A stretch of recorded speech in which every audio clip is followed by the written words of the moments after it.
देश में असहिष्णुता खत्म हो गई, जबरदस्त हास्य का माहौल है। जिन्होंने अच्छे दिन का वादा किया था उनको उनके वादे याद दिलाओ तो खुद ही हंसने लगते हैं। हालांकि मोदी जी धुआंधार काम कर रहे हैं, ये अलग बात है कि काम में धार कम है और धुआं ज्यादा।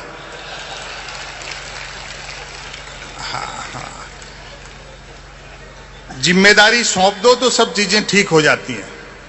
दो ताजमहल के नाम से गेंदी फावड़ा उठा रहे थे, वो झाड़ू तक आ गए हैं। हाँ, समय सब सुधार देता है। आप लोग भी बैठ जाओ। हाँ, कोई बात नहीं, अभी और अच्छे दिन आएंगे। हाँ, जब बुलेट ट्रेन चलेगी। सुनते हैं उसका किराया भी कम होगा और वो सवारियां लेने भी घर घर जाएगी।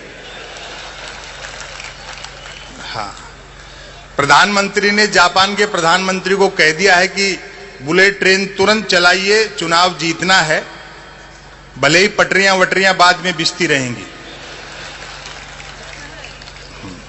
हाँ, और अगले ने समझदारी दिखाई। देखो, कर्जा भी 50 साल के लिए लिया है। 50 साल बाद न देने वाले बचेंगे न लेने वाले बचेंगे। और बाई दी वे किसी जापानी को अपना कर्जा याद रह गया और वो कर्जा लेने बंबई उतरे भी गा तो अपन उन्हीं की बुलेट ट्रेन में बैठ के अहमदाबाद निकल लेंगे।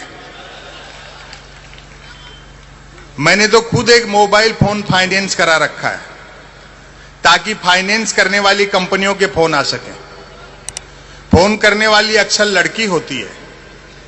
वह बोलती है, सर हमारी कंपनी से लोन ले लो, कम इंटरेस्ट आ रहा है। मैं तो कहता हूं, भाई तू तो बोलती रहे, बहुत इंटरेस्ट आ रहा है।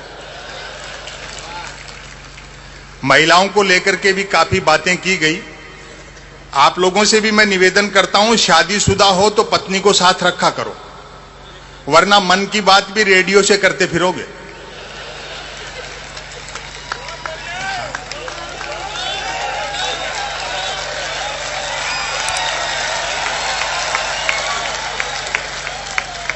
संसार में स्त्री का त्याग, औरत का त्याग पुरुष से बड़ा है। पुरुष होकर स्वीकार कर रहा हूं इस बात को। वो पति ने पत्नी को डींग हाँकी कि मेरा बड़प्पन देख जो तेरे से बिना देखे शादी कर ली। पत्नी बोली, मेरी भी हिम्मत देख जो तेरे को देखने के बाद भी मना नहीं किया। ये मैं इसलिए भी कहना चाहता हूं कि चरखे के साथ फोटो खिंचवा लेने से कोई महात्मा गांधी नहीं हो जाता, कस्तूरबा को भी साथ रखना पड़ता है। वाह वाह, क्या व्यंग है, वाह वाह। बड़ी जबरदस्त चहल पहल है। हाँ। मैं तो एक दिन अखबार पढ़ रहा था, घर में खबर पढ़ करके उछल गया। जैसे ब्रेकिंग न्यूज, आज भारत के प्रधानमंत्री भारत आएंगे। अच्छा। भारत के प्रधानमंत्री। मैंने कहा भाई खबर बड़ी है, सेलिब्रेट करना चाहिए। एक बच्चे को 10 रुपए दिए। मैंने कहा बेटा सामने ठेले वाला है, 2 कुल्फी लिया 5-5 रुपए वाली, एक तू खाना एक हम खाएंगे। वो गया साहब, जाकर के एक कुल्फी खाता हुआ लौटा, बोले अंकल उसके पास 10 वाली थी, आप फिर कभी खा लेना। 10 रुपए की चोट तो पड़ी साहब उस दिन, लेकिन मेरे जीएसटी समझ में आ गई। हाँ। मैंने कहा बेटा छोटी सी उम्र में इतना टैलेंट, चाय वाय बेचते हो क्या?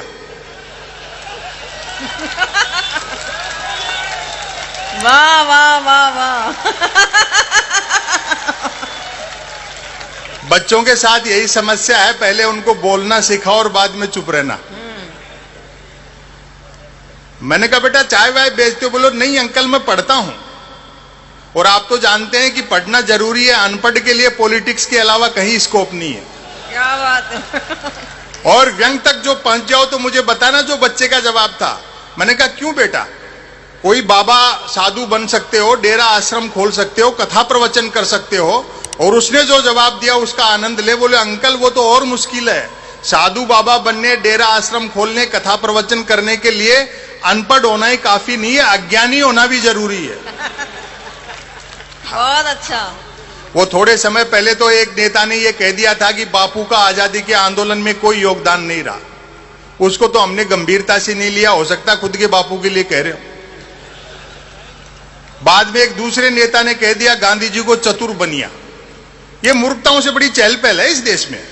हाँ हाँ, वो आपको ध्यान होगा बाबा रामदेव पर जब लाठीचार्ज हुआ तो भाजपा ने राजघाट पर धरना प्रदर्शन किया था। तो आज की विदेश मंत्री आदरणीय सुषमा स्वराज जी जैसी जिम्मेदार नेत्री ने उस राजघाट के उस प्रदर्शन में डांस किया। और व्यंग तक पहुंच जाओ तो समर्थन करना। राजघाट पर सुषमा स्वराज का डांस देखकर मेरे ख्याल गांधी जी ने भी सिर पीट लिए होंगे कि यार मैंने अंग्रेजों से लड़ाई स्वराज के लिए लड़ी थी, सुषमा स्वराज के लिए लड़ी थी। वाह भाई वाह वाह वाह। हाँ, लोग कहते हैं कि साहब पार्लियामेंट तो पार्लियामेंट, अब तो लाल किले से भी झूठ बोला जा रहा है। अच्छा। मैंने कहा मुश्ताक अहमद यूसुफी साहब ने अपने एक उपन्यास में बहुत मार्के की बात कही है कि बोलने वाला और सुनने वाला दोनों ये जानते हो कि ये झूठ है तो ये गुनाह नहीं है। हाँ, बेवजह के मुद्दे उछाले जाते हैं।